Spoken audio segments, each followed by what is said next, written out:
Welcome back to my new video. Semoga kalian semua selalu dalam keadaan sehat ya.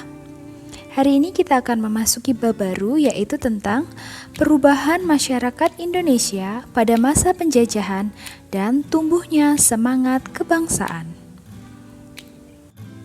Mari perhatikan peta berikut. Coba bandingkan luas negara Kesatuan Republik Indonesia dengan negara-negara tetangga. Indonesia adalah negara yang besar. Wilayah Indonesia sangat luas. Kekayaannya melimpah dan kaya akan berbagai budaya. Kondisi inilah yang menjadi daya tarik bangsa-bangsa lain datang ke Indonesia.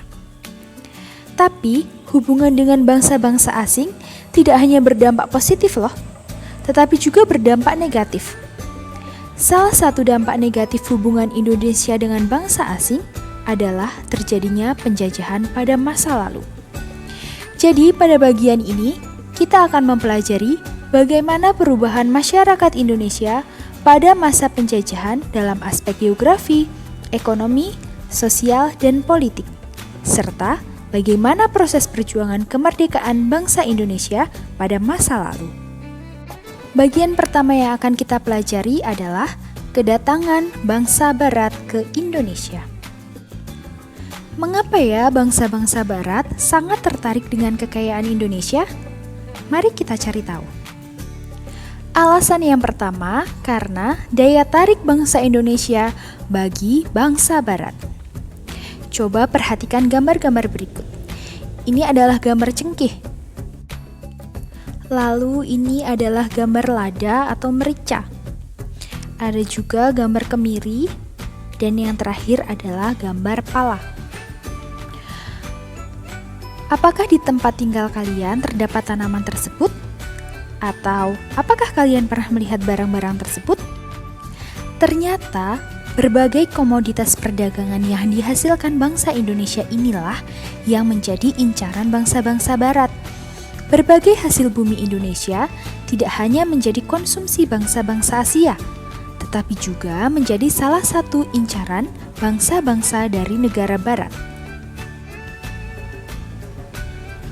Indonesia dan bangsa-bangsa di Eropa memiliki perbedaan kondisi alam. Lokasi mempengaruhi perbedaan iklim dan kondisi tanah di Indonesia dan Eropa. Hal inilah yang mengakibatkan hasil bumi yang diperoleh juga berbeda. Bangsa-bangsa Barat membutuhkan rempah-rempah karena mereka sangat membutuhkan. Sementara, persediaan di Eropa sangat terbatas. Rempah-rempah bagi bangsa-bangsa Eropa dapat digunakan untuk mengawetkan makanan, bumbu masakan, dan obat-obatan. Negara-negara tropis seperti Indonesia kaya akan rempah-rempah, sehingga bangsa-bangsa Barat berusaha untuk memperolehnya.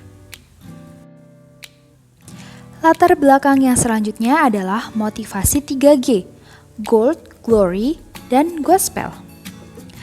Gold, Glory, dan Gospel merupakan motivasi bangsa-bangsa Barat untuk melakukan penjelajahan samudra. Apa itu Gold, Glory, dan Gospel? Gold atau emas yang menunjukkan bahwa tujuan bangsa Barat ke Indonesia adalah untuk mencari kekayaan. Glory menyatakan bahwa tujuan bangsa Barat ke Indonesia adalah untuk mencari kejayaan atau daerah jajahan. Sementara Gospel menunjukkan bahwa bangsa Barat ingin menyebarluaskan atau mengajarkan agama Nasrani, khususnya agama Kristen, di negara jajahan. Latar belakang yang selanjutnya adalah karena adanya revolusi industri. Revolusi industri adalah pergantian atau perubahan secara menyeluruh dalam memproduksi barang, dari yang sebelumnya menggunakan tenaga manusia dan hewan menjadi menggunakan tenaga mesin. Berkembangnya revolusi industri menyebabkan bangsa-bangsa Barat memerlukan bahan baku yang lebih banyak. Mereka juga memerlukan daerah pemasaran untuk menjual hasil-hasil industrinya. Perhatikan gambar berikut. Gambar A adalah perahu yang menggunakan mesin uap, dan gambar B adalah perahu yang menggunakan layar. Kedua alat transportasi ini tentu memiliki perbedaan waktu ketika dalam menempuh perjalanan. Salah satu pengaruh revolusi industri yang sangat terasa adalah dalam kegiatan transportasi. Penemuan mesin uap yang dapat dijadikan mesin penggerak perahu merupakan teknologi baru pada masa tersebut. Penggunaan mesin uap dapat memperpendek waktu perjalanan. Selain penemuan mesin uap, revolusi industri didukung berbagai penemuan lain, seperti kompas, mesin pemintal, dan sebagainya. Penemuan-penemuan tersebut memicu bangsa-bangsa Barat untuk melakukan berbagai petualangan.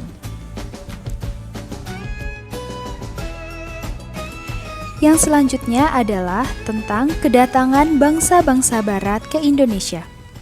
Bagaimana sih proses kedatangan bangsa-bangsa Barat ke Indonesia?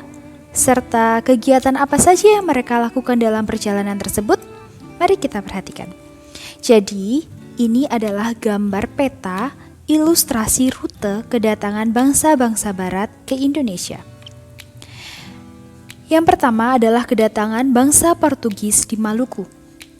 Perjalanan bangsa Portugis mencari sumber rempah-rempah diawali dari kota Lisabon, Portugis. Kemudian, pada tahun 1486, Bartolomeus Dias melakukan perjalanan pertama menyusuri pantai barat Afrika. Ia bermaksud melakukan pelayaran ke India, namun ia gagal. Kemudian akhirnya Portugis mencapai Malaka pada tahun 1511 di bawah pimpinan Alfonso de Albuquerque. Dan pada tahun 1512, bangsa Portugis telah berhasil sampai di Maluku di bawah pimpinan Antonio de Abreu dan Francisco Serrao. Ini adalah gambar dari dua tokoh tersebut. Yang selanjutnya adalah ekspedisi bangsa Inggris. Negara Inggris datang ke Nusantara dipelopori oleh Francis Drake dan Thomas Cavendish pada tahun 1579. Lalu pada abad ke-16 datanglah ekspedisi lain di bawah kongsi dagang Inggris yang bernama EIC atau East Indian Company. Walaupun Inggris tiba di Kepulauan Nusantara, tapi pengaruhnya tidak terlalu banyak seperti halnya Belanda. Hal ini disebabkan EIC terdesak oleh Belanda, sehingga Inggris menyingkir ke India dan Asia Selatan serta Asia Timur. Dan yang selanjutnya adalah kedatangan bangsa Belanda di Jayakarta atau Jakarta. Tahun 1595, armada Cornelis de Houtman mengarungi ujung selatan Afrika, lalu terus menuju ke arah timur melewati Samudra Hindia. Hingga tahun 1596, armada de Houtman tiba di Pelabuhan Banten melalui Selat Sunda. Kedatangan Houtman di Indonesia kemudian disusul ekspedisi-ekspedisi lainnya. Dengan banyaknya pedagang Belanda di Indonesia, maka muncullah persaingan di antara mereka sendiri. Untuk mencegah persaingan yang tidak sehat, akhirnya pada tahun 1602 didirikanlah Verenigde Oost-Indische Company atau VOC atau Perserikatan Maskapai Hindia Timur yang merupakan penggabungan dari beberapa perusahaan dagang dari Belanda.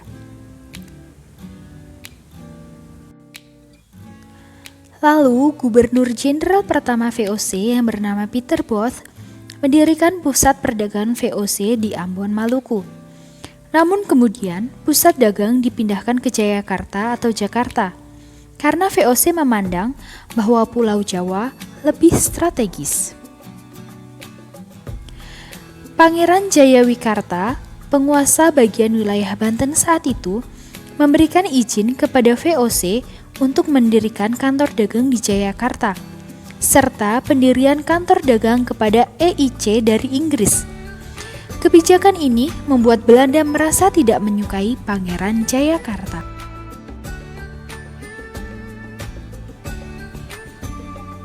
Lalu, Gubernur Jenderal VOC selanjutnya, Jan Pieter Soenkoen, membujuk penguasa Kerajaan Banten untuk memecat Pangeran Jayawikarta, sekaligus memohon agar izin kantor dagang Inggris EIC dicabut.